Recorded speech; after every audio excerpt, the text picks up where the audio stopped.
What if I told you that while you were unwrapping presents on Christmas Day, South African border officials were intercepting over 500 people in one of the biggest illegal border crossing attempts of the year?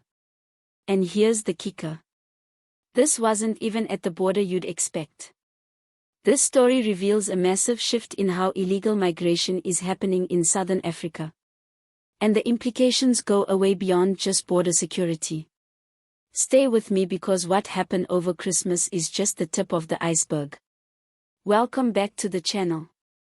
I'm here to break down the stories that matter. The ones that don't always make headline news, but reveal the real dynamics shaping our world.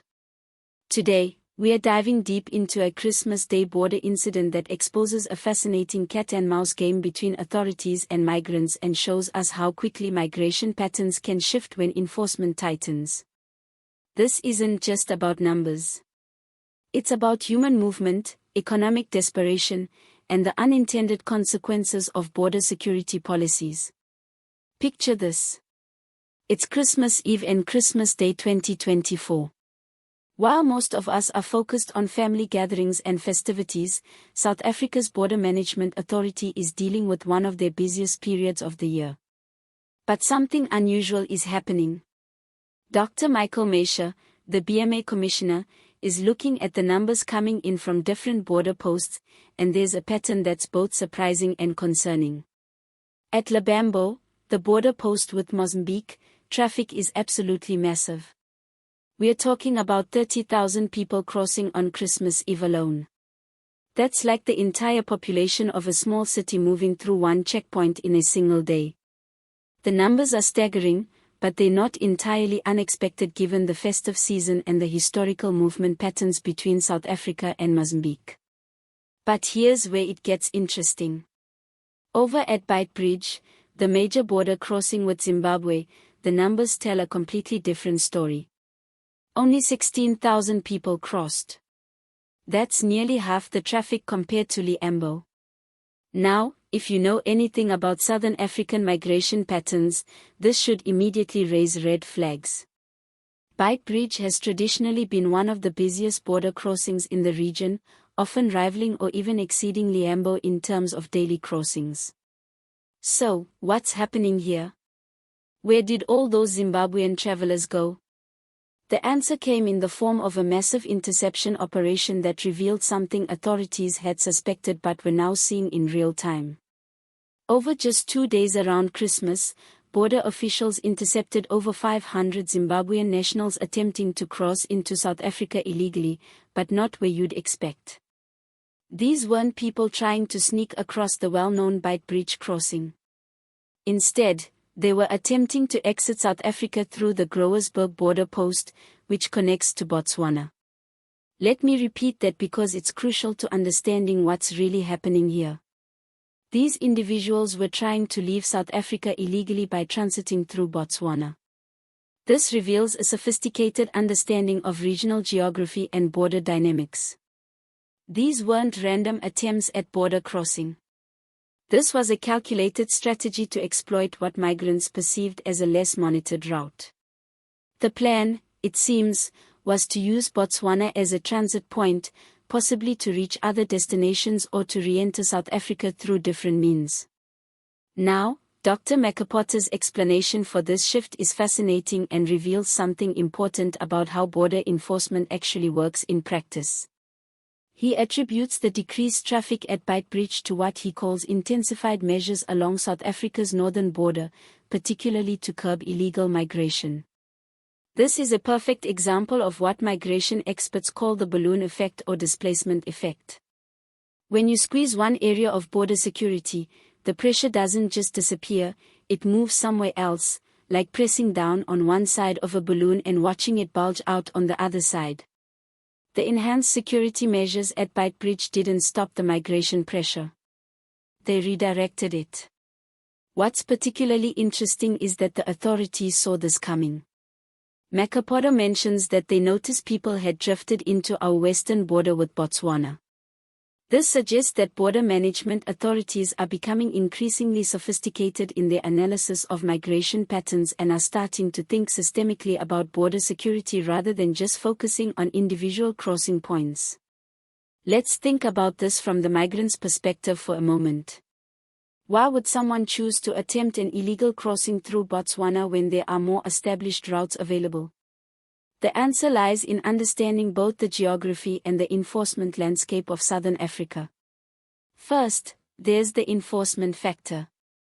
As security tightened at Beitbridge, the risk-reward calculation changed. The well-monitored, heavily secured border crossing became less attractive, even if it was more direct. Migrants began looking for alternative routes that might offer better chances of success, even if they were longer or more complicated. Second, there's the geographic factor. Botswana borders both South Africa and Zimbabwe, creating potential transit opportunities. By crossing into Botswana, migrants might hope to access different entry points into South Africa or to reach other destinations entirely. It's a classic example of how people adapt their strategies when faced with increased barriers. Third, and this is crucial, there's the perception factor. Migrants may have believed that the western border with Botswana received less attention from authorities, making it an easier crossing point. Whether or not this perception was accurate, it was enough to drive behavioral change. But this story isn't just about border security tactics. It's a window into much larger economic and social dynamics in Southern Africa. The fact that hundreds of people are willing to risk illegal border crossings during the Christmas period tells us something important about the economic pressures driving migration in the region. Zimbabwe has been experiencing significant economic challenges for years, including currency instability, unemployment, and infrastructure problems. South Africa, despite its own economic challenges, remains a regional economic hub that attracts migrants seeking better opportunities. The Christmas period traditionally sees increased movement as people visit family or seek seasonal employment opportunities. The attempted exodus through Botswana also suggests that some migrants may have been in South Africa temporarily and were attempting to leave, possibly due to economic difficulties, visa issues, or other pressures. The fact that they were trying to leave illegally indicates that their status in South Africa may have been complicated or uncertain. What's impressive about the border management authorities' response is how quickly they adapted to the changing patterns. Makapodo mentions that they proactively deployed even that side to be able to deal with that situation. This suggests a level of strategic thinking and resource flexibility that's often missing in border management operations. The fact that all 500 intercepted individuals were processed for deportation through proper channels also indicates that South African authorities are trying to balance enforcement with legal procedures. Rather than simply turning people back at the border, they're ensuring that proper legal processes are followed, which is important for maintaining the rule of law and respecting human rights. However, this raises questions about the capacity of the deportation system. Processing 500 people for deportation requires significant administrative and logistical resources. It also raises questions about what happens to these individuals once they return to Zimbabwe and whether the underlying economic pressures that drove their migration attempts are being addressed. This incident has implications that extend beyond just South African border security. When Botswana becomes an unwilling transit point for migrants attempting to circumvent South African border controls, it creates diplomatic and security challenges for the region. Botswana now finds itself dealing with migrants who never intended to stay there, but were using its territory as part of a broader migration strategy. This could strain Botswana's own border management resources and potentially create diplomatic tensions if not handled carefully.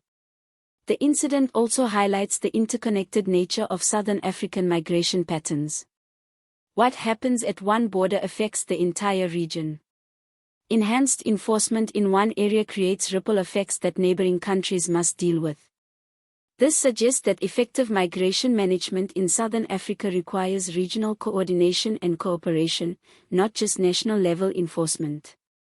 Behind all these statistics and strategic analyses are real human stories. Each of those 500 intercepted individuals had reasons for attempting the dangerous and illegal border crossing. Some may have been seeking economic opportunities. Others might have been fleeing difficult circumstances, and still others could have been trying to reunite with family members. The Christmas timing of these attempted crossings is particularly poignant. The holiday season is traditionally a time when people try to be with their families or seek new opportunities for the coming year. The fact that hundreds of people were willing to risk illegal border crossings during this period speaks to the depth of the economic and social pressures they were facing. At the same time, we can't ignore the legitimate security and legal concerns that drive border enforcement efforts. Countries have the right to control their borders and manage migration according to their laws and capacity. The challenge is balancing enforcement with humanitarian considerations and addressing the root causes that drive migration pressure. This Christmas Day incident teaches us several important lessons about modern migration and border management. First, it shows us that migration pressure doesn't simply disappear when enforcement increases. It adapts and finds new routes. Effective border management needs to think systemically and anticipate these displacement effects. Second, it demonstrates the importance of regional cooperation in migration management. When migration patterns cross multiple borders, unilateral enforcement actions can create problems for neighboring countries. Regional coordination and information sharing become essential for effective border management. Third, it highlights the sophisticated strategies that migrants develop in response to enforcement measures. The shift from bite breach to grobbler's bug wasn't random. It was a strategic adaptation that shows how quickly migration networks can adjust to changing enforcement landscapes. Fourth, it reveals the ongoing economic disparities and challenges that drive migration pressure in southern Africa. Until the underlying economic and social factors that push people to attempt dangerous and illegal border crossings are addressed, enforcement alone will continue to be a game of cat and mouse. So, where does this leave us? The Christmas Day interceptions are likely just the beginning of an ongoing adaptation cycle. As South African authorities adjust their strategies to cover the western border more effectively, migrants and smuggling networks will likely adapt again, possibly finding new routes or new methods. The key for authorities will be staying ahead of these adaptations while ensuring that enforcement efforts don't simply push problems to neighboring countries. This will require improved intelligence gathering, better regional coordination, and continued flexibility in resource deployment for the broader region. This incident highlights the need for more comprehensive approaches to migration management that address both enforcement and the underlying drivers of migration. Economic development, good governance, and regional integration could help reduce the migration pressures that drive incidents like this. The story of those 500 intercepted Zimbabwean nationals isn't just about border security. It's a window into the complex dynamics shaping southern Africa today. It shows us how quickly migration patterns can shift, how enforcement actions can have unintended consequences, and how human desperation can drive sophisticated adaptation strategies. As we move forward, the challenge will be developing migration policies that are both effective and humane, that address security concerns while recognizing the human realities behind migration pressure. The Christmas Day interceptions remind us that behind every border security statistic are real people making difficult decisions in challenging circumstances. What do you think about these migration dynamics? Have you seen similar patterns in other regions? Let me know in the comments below. And don't forget to subscribe for more analysis of the stories that shape our world. Until next time, stay curious and stay informed.